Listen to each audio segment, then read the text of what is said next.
Hoje eu trago uma lenda urbana daqui da cidade do Rio de Janeiro, que envolve bruxaria, mortes misteriosas e o sobrenatural. Mas antes de começar a história de hoje, já deixa o sei lá aqui no vídeo para ajudar na divulgação do canal.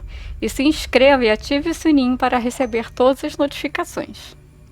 Em 1790, Bárbara Vicente de Úrpia, uma jovem de aproximadamente 20 anos de idade, chegava ao Rio de Janeiro acompanhada de seu marido, Antônio de Úrpia. O motivo da vinda do casal para o Brasil é completamente incerto. Existem versões que dizem que Bárbara teria envenenado a própria irmã em Portugal e sua vinda para o Rio de Janeiro seria uma forma de despistar as autoridades.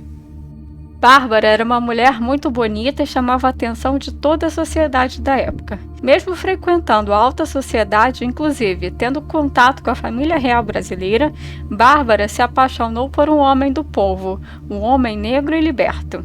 Extremamente apaixonada, a lenda diz que Bárbara tirou a vida de seu marido com uma punhalada na nuca enquanto ele dormia, para assim viver com seu amante.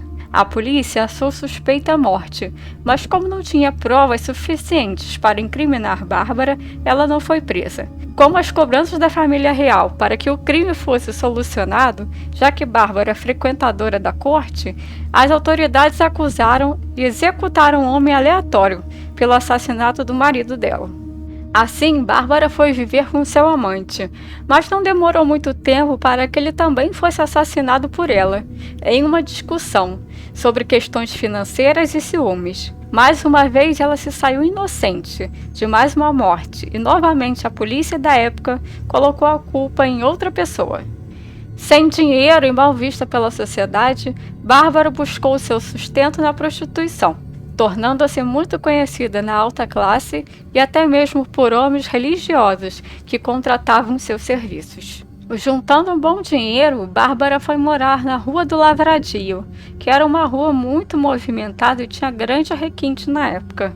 Com o passar dos anos, algumas doenças afetaram a aparência de Bárbara, como por exemplo a lepra e a varíola, que era muito comum. A mudança de sua aparência, que antes era bela, extremamente bonita, fizeram com que os clientes desaparecessem, fazendo com que Bárbara caísse em miséria total. Em 1790, um grande incêndio atingiu a Rua do Lavradio.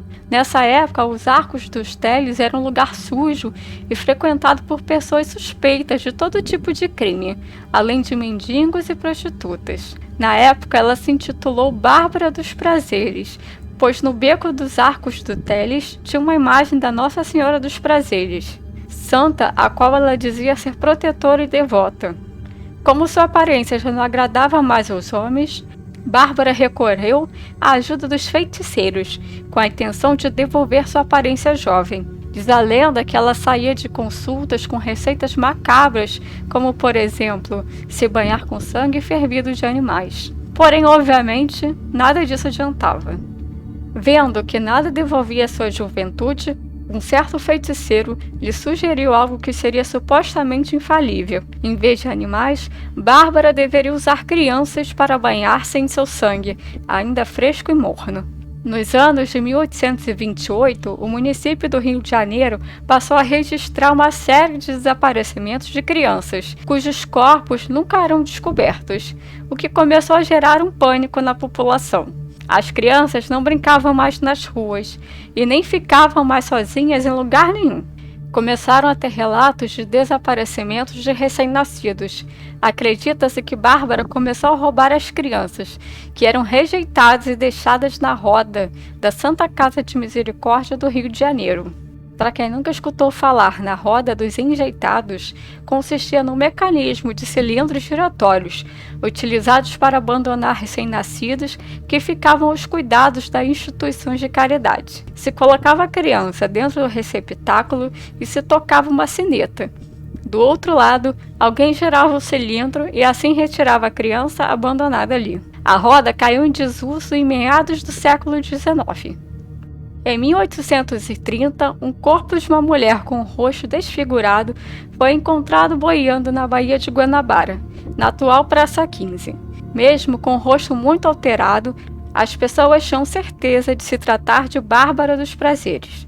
Afinal, o sumiço das crianças já havia parado há alguns dias. Até hoje, essa lenda é contada aqui no Rio de Janeiro. Algumas pessoas dizem que o espírito de Bárbara fica vagando pelos arcos dos télios durante as noites sem lua, escutando a sua rezada de fundo. Não se sabe ao certo se essa história realmente aconteceu ou não, ou quanto dela foi aumentado pela própria população da época. Mas o que podemos dizer com certeza é que na época de Bárbara, mulheres que não queriam casar nem ter filhos, ou que queriam ter uma vida diferente daquilo que se impunha na época, eram consideradas bruxas, e muitas também eram culpadas por crimes que jamais cometeram. Atualmente, os Arcos do Teles é repleto de comércio, tendo muitos bares e restaurantes nessa região, e é muito conhecido também pelo carnaval de rua. Então, pessoal, essa foi a lenda urbana que eu decidi trazer hoje para vocês. Trouxe uma história aqui da minha cidade, que é o Rio de Janeiro. Existem muitas outras histórias aqui da cidade, que com o tempo talvez eu venha trazendo para vocês. Obrigada a quem ficou comigo aqui até o final e um grande abraço.